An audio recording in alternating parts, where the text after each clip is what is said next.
Bonjour à toutes et à tous, aujourd'hui on parle du Oppo Find X2 Pro, un smartphone qui va plaire à beaucoup de monde. Oppo arrive en force avec ses nouveaux Oppo Find X2. Donc concernant les gammes, on peut retrouver les Oppo Find X2 Neo, Oppo Find X2 Lite et les Oppo Find X2 Pro, les smartphones dont on va parler aujourd'hui. Oppo m'impressionne avec sa manière d'innover. En effet, le premier téléphone avec une caméra pop-up que j'ai vraiment apprécié, c'est le Oppo Find X.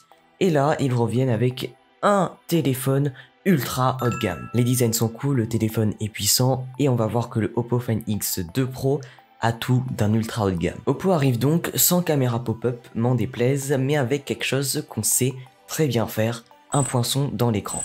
Le poinçon est très discret. Vraiment, il ne gêne personne. Il se marie très bien avec l'écran AMOLED Quad HD+ de 6,7 pouces, un écran qui recouvre presque totalement la façade avant, et ça, c'est génial. Mais Oppo ne s'est pas arrêté là et a rendu compatible ses écrans 120 Hz, ce qui rend l'utilisation beaucoup plus fluide. Et contrairement à d'autres marques, on peut utiliser le 120 Hz et le Quad HD+. La nouveauté cette année, c'est le dos du téléphone. Le dos du téléphone est un peu spécial car il est en cuir vegan. Un cuir rose orangé qui recouvre toute la surface arrière.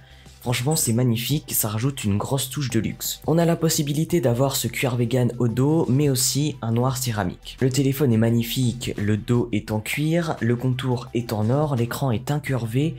Il est magnifique, bref, il a tout d'un ultra haut de gamme. Ce téléphone a une grosse particularité qu'on appelle affichage O1 Vision. C'est une puce qui va permettre de rendre les vidéos ultra fluides. On peut retrouver ces puces dans des télévisions super haut de gamme, et là on l'a dans un téléphone et c'est super bien. Côté sécurité, on a un capteur d'empreinte digitale sous l'écran, une reconnaissance faciale en 2D. Le téléphone est compatible avec la 5G et là aussi un Snapdragon 865. Passons maintenant à la photo et à la vidéo. À l'arrière, il possède 3 capteurs. Un grand angle de 48 mégapixels, un ultra grand angle de 48 mégapixels et un téléobjectif avec un zoom x5 optique stabilisé, un zoom hybride x10 et numérique x60. De quoi prendre de jolies photos. Côté caméra avant, c'est une caméra de 32 mégapixels. On peut filmer donc jusqu'en 4K 60 images par seconde. Et ce qui est énorme, tenez-vous bien, c'est qu'il peut filmer en HDR 10 bits. Certaines caméras sur le marché ne peuvent pas filmer en 10 bits. Normalement, c'est du 8 bits. Et là, d'avoir du 10 bits sur un téléphone, c'est juste énorme. Vous aurez la possibilité de charger votre téléphone avec une charge ultra rapide, c'est-à-dire charger 60% du téléphone en 15 minutes. Et ça, c'est génial.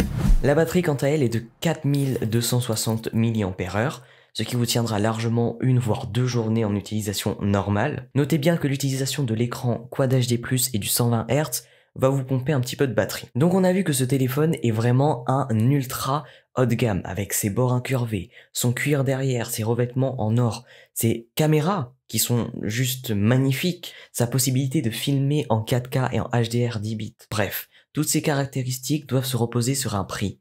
Et ce téléphone coûte 1199 €. C'est cher, mais en vue de toutes les caractéristiques que vous pourrez avoir sur ce téléphone, il vaut largement son prix. Je parlerai des 2 autres modèles de la gamme d'Oppo dans une prochaine vidéo. Pourquoi? Parce que tout simplement je travaille sur une très grosse vidéo qui me demande énormément de temps. La gamme d'Oppo est assez large, si vous avez le budget, achetez ce téléphone. Merci à tous de m'avoir écouté, c'était Sonrek, bye tout le monde. Je sais pas pourquoi j'ai accéléré à la fin.